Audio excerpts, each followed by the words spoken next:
Man, what world they on, man? Like the world is called Piltover. Piltover. Are they on Earth though? Yeah. Oh yeah. Well, no. Are you sure? I don't know. You sounded very sure. Once you looked at me, I was like, you know what? I don't know where they at. Because honestly, I think it might be on some outer space type shit. That's what I think. Yeah, we ain't gotta. We can just say on the city of Piltover. Yeah.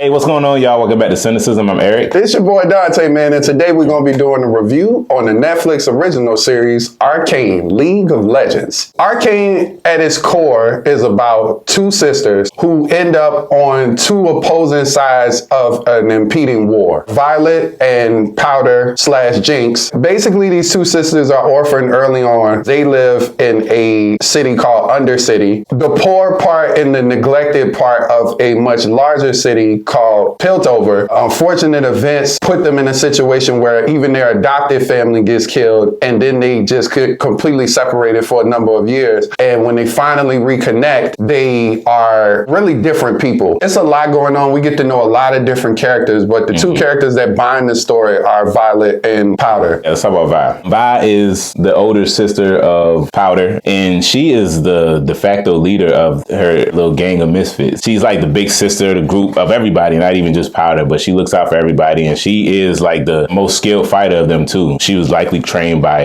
their caretaker, Vander, over the years, and Vi has a very close relationship with Vander too, since he is basically their father figure now. And it's like they both have tough exteriors, but they got like big hearts for each other. When we first meet Vi and when we first meet Powder, the story starts off with them as younger children. Vi is a teenager. I would say it's probably like a 5 to 6 year age gap between them. So she's probably about 15. Powder is very young. Because of that age gap, when we first meet them, Vi is way more advanced. So Powder, who we'll talk about here shortly, she lives a lot more in her sister's shadow, and she's really not quite as comfortable in her own skin. She's still trying to figure out a lot of stuff. She has a lot of skills as well. Yeah. But because she's younger and she's, a little bit more clumsy, things don't always work out for her. So after, some of the events unfold, we get like a bit of a time lapse where we see a older Vi, and she's been imprisoned, and she's a lot colder now than when we first introduced her to her character because of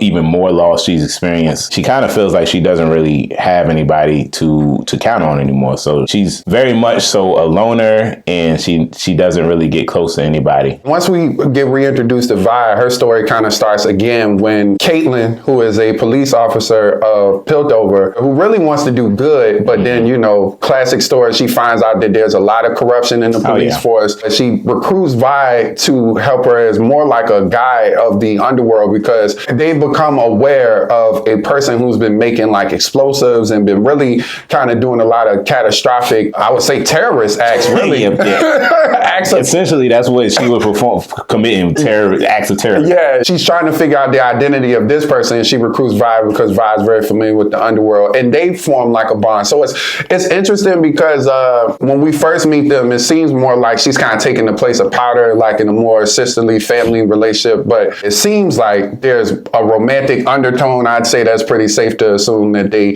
kind of feeling each other. That's never really truly explored, but is more hinted at. Even though she's still not, she doesn't have all of the resources that she previously had, like a family to lean on. She had a cold exterior, but at the bottom of it, she was still an optimist. And especially when she finds out about her sister, I think that she gets hope again. And of course, Caitlyn helps with that too. But Vi's pretty dope overall, and Haley did a great job voicing her. Let's talk about Powder. Let's talk about Powder. Powder, of course, is the younger sister of Vi, who looks up to her a lot, and I guess her biggest thing is she always wants to prove herself useful to the team. Unfortunately, it doesn't work out for her a lot of times, and she ends up having to get saved by Vi or one of the other teammates. The biggest, most catastrophic mistake that she made throughout this series was getting her other teammates killed. She had been experimenting with some of the explosives that they stole from when they were on Piltover from one of the scientists, and she had been messing around with it, and she finally had figured out, I guess, how to make them work. But unfortunately, the timing was just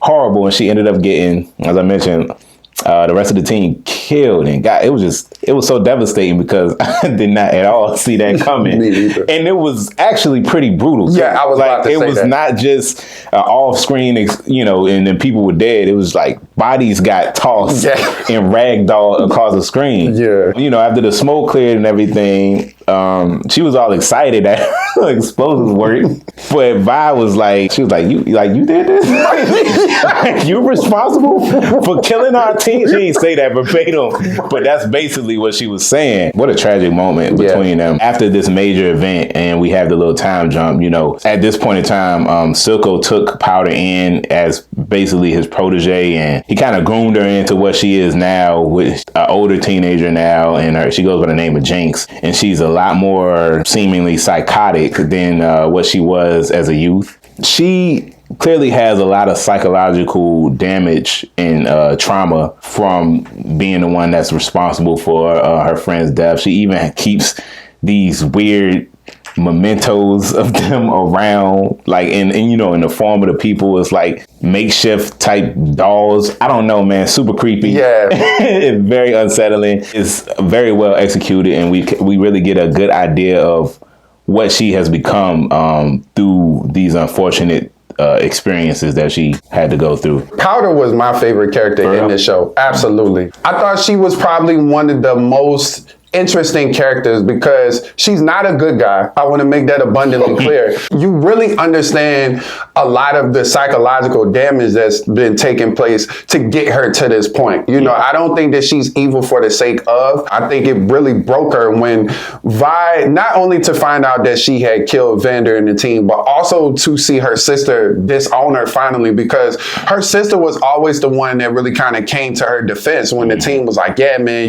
she not useful and she not worth nothing. And when her sister, the person that she probably loved the most in the world, told her that she wasn't useful, it really broke something in her. And then Silco, who adopted her, really, she's his daughter, really, honestly, probably more so than I would think Vander, because he's raising her through pivotal years, like her teenage years and stuff like that. Yeah, and they also connect they have similar history with their siblings, or at least people they consider to be family. I was about to say, he sees a lot of himself in her. He encourages her to be as much of her as humanly possible. And unfortunately, what that means is leaning into a lot of the psychotic impulses that she has. She is super violent. She's violent for no reason. I mean, she has no human contact really outside of, I guess, Silco and some of those people, but it's very limited. She seems like a person that's very isolated in her lab and among her inventions and with her thoughts. And it was just a real tragic story, man, more so than Vi. I mean, both of them also combined. And like you said, everybody's story is not really, it's not a happy ending for a lot of people, but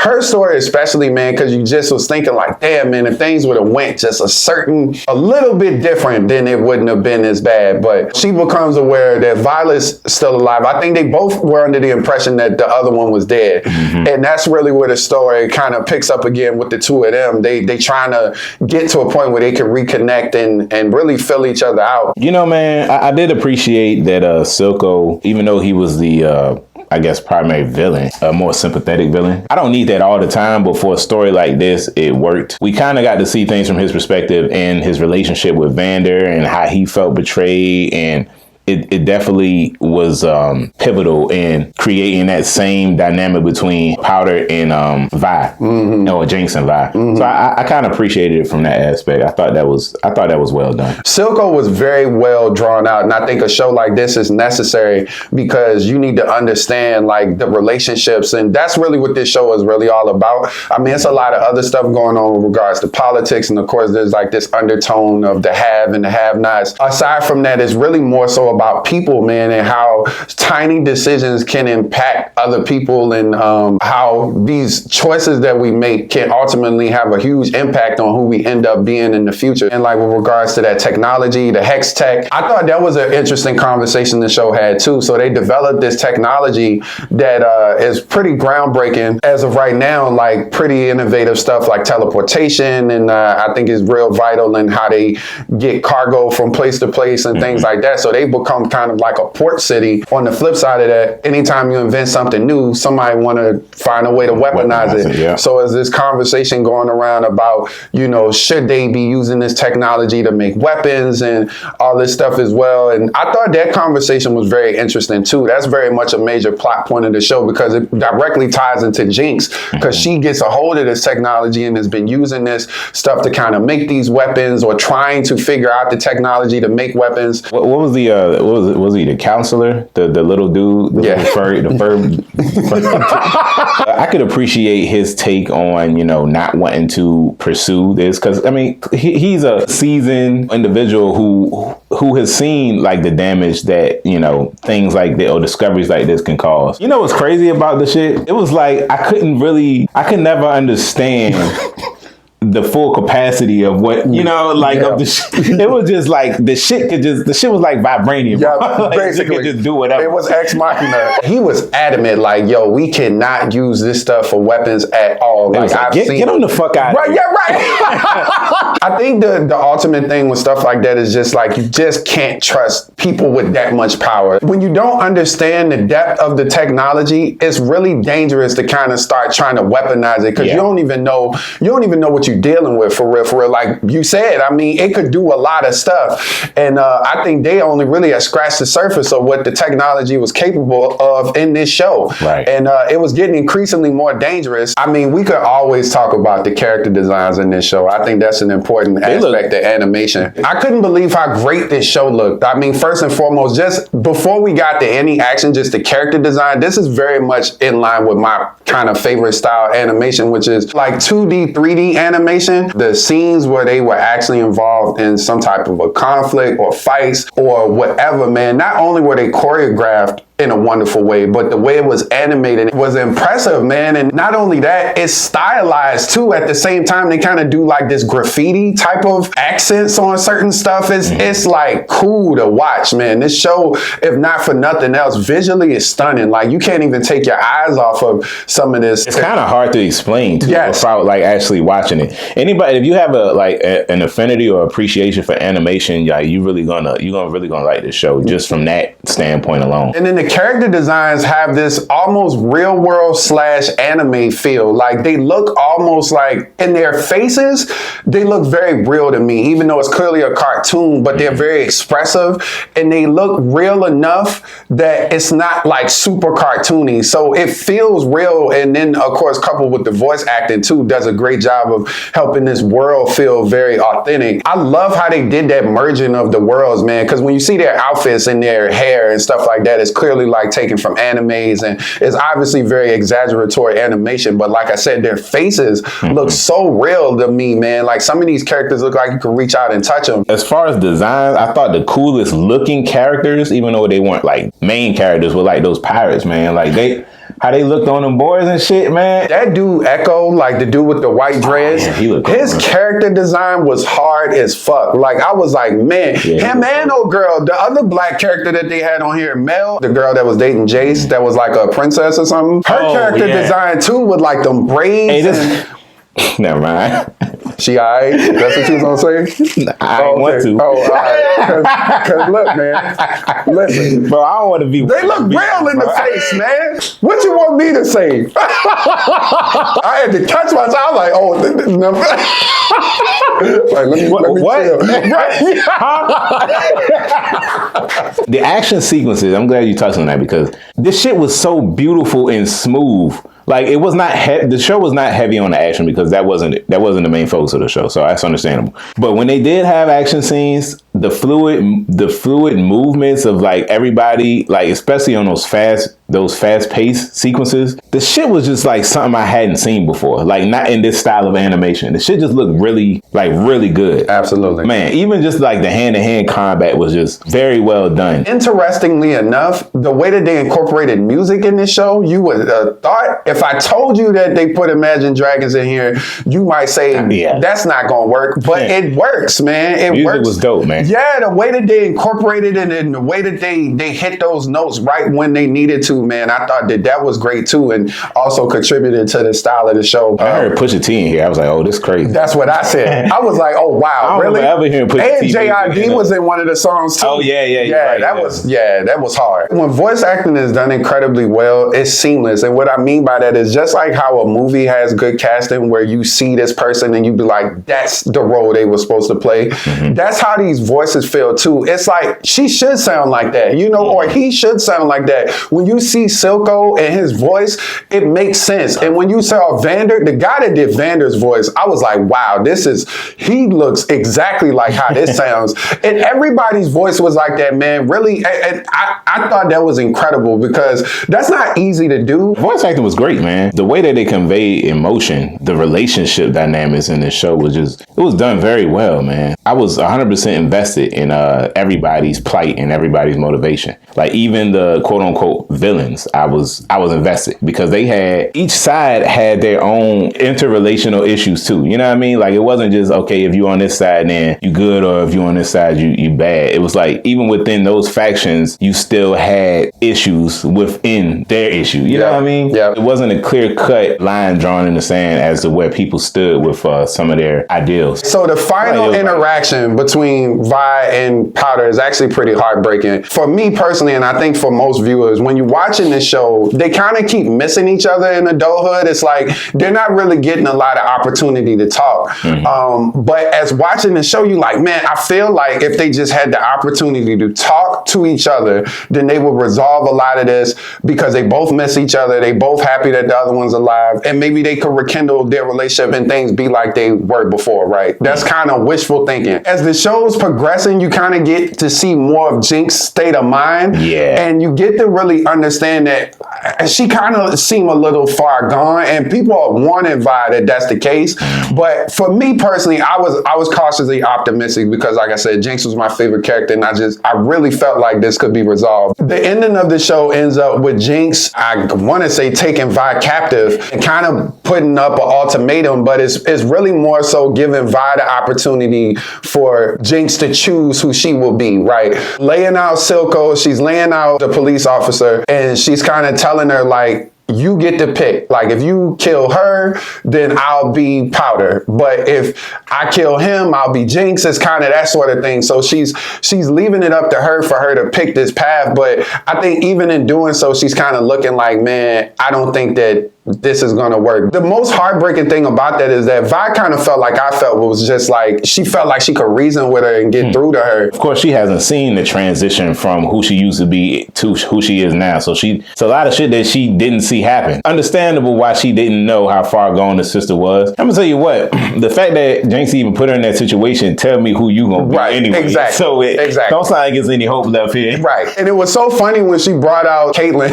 At first she had brought out like this dinner plate looking shit with the cover on it, and it looked like she had already killed her and like put her head on a platter. It was nothing in there, and then she was like, what you thought I was? Oh, y'all must think I'm really crazy or something. We was like, yeah, you're right. Yeah, right. Ultimately, Jinx ends up killing Silco. She chooses to be Jinx, and then not only that in itself was already sad because she's figured out how to use this Hextech to make a weapon. She pulls out this thing that's probably about as big as her. It's like a rocket. She shoots it at the council tower, like where the councilmen are, where they kind of deviate a lot of the laws and stuff like that. So she shoots it directly at them. They were actually deciding to end the war, and they were deciding to, kind of help the underworld at that moment, because the whole thing was of them stopping it was that like they were worth saving now because, the technology hasn't been weaponized. They haven't used it against us. And that line when she was talking to her, and she was like, I just thought maybe you could still love me even though I'm different. I was like, damn, man. I felt it, man, because you was like, fuck, they really far gone, man. They really on two opposite ends, and there's really no going back. Now, Jason, all of them, they're dead. Well, I mean, I guess Yeah, I mean, who you know could survive a missile I know, impact? but I mean, I think this is what they want us to assume, of course. But we didn't see the bodies yet. You know what I'm saying? No body, no crime. That's how that's how these shows operate. And that's why I was curious as to whether or not it was going to be season 2. If they continue the show, I think Caitlyn's still alive. So I think she's going to ultimately be one of those council people, maybe even Vi up there. And then Jinx is going to take over Silco's mantle, and I think they're going to go to war. If all those officials are dead, that seems to be the most likely way ahead. I think there's a lot of ways it can go. But I guess we'll just have to see. I'll tell you something else, though. If they chose to end it right here, I would be okay with that. I'd be okay with that, too. And, just letting people theorize of what may have happened after. I felt like the story, for the most part, was told in its completion. It's not a happy ending. Things don't turn out that great for anybody, really. And that's kind of a very realistic take on it. So I'm not mad at that either. Arcane, it was a lot of story and character development in this. And I don't know what I was expecting. I was expecting just to enjoy a casual, animated little series, but it was a lot more than that, man. It made you, question some morals and ideals and stances on certain topics, which I can always appreciate. The voice acting, the action sequences, the animation, the design of this world. I mean, all of just top tier shit, man. All of those reasons I'm going to give Arcane. I think it's a 9 out of 10 for me, man. It was a very solid, enjoyable watch. I might rewatch it again just to see some of the things I missed. Man, this show is so great, man. It's one of the best animated shows. And honestly, I like this direction that a lot of studios are going with making these adult animated shows. And this is not really an anime. It's more of like a stylized animation show, more in the lane of Invincible with adult themes. It's kind of like a graphic novel brought to life. The animation is flawless. Like, it's beautiful. That's the thing that even attracted me to watching the show. I didn't know much about the story, and it's not a wasted moment on here. It's not a wasted character on here. Like, I felt like everybody had a moment to shine and everybody had moments of interest, and I hope that we get to see more shows like this, if not a season 2 of this, which would be fine, but certainly more shows in this vein that uses this animation style. Overall, man, I'm gonna give it a 9.5. This show is incredible, man. If you haven't seen it, I would highly encourage you to watch it. You won't be disappointed. If this is your type of thing, this is a top tier animated show. All right, y'all. Thanks for tuning in to our review of Arcane. As always, don't forget to like, share, and subscribe to our channel. And if you have any suggested reviews that you'd like to see us do on here, don't forget to drop a comment below, please. Absolutely. And if you guys have seen Arcane, please let us know what you thought. How did you feel about the story? How did you feel about the animation style?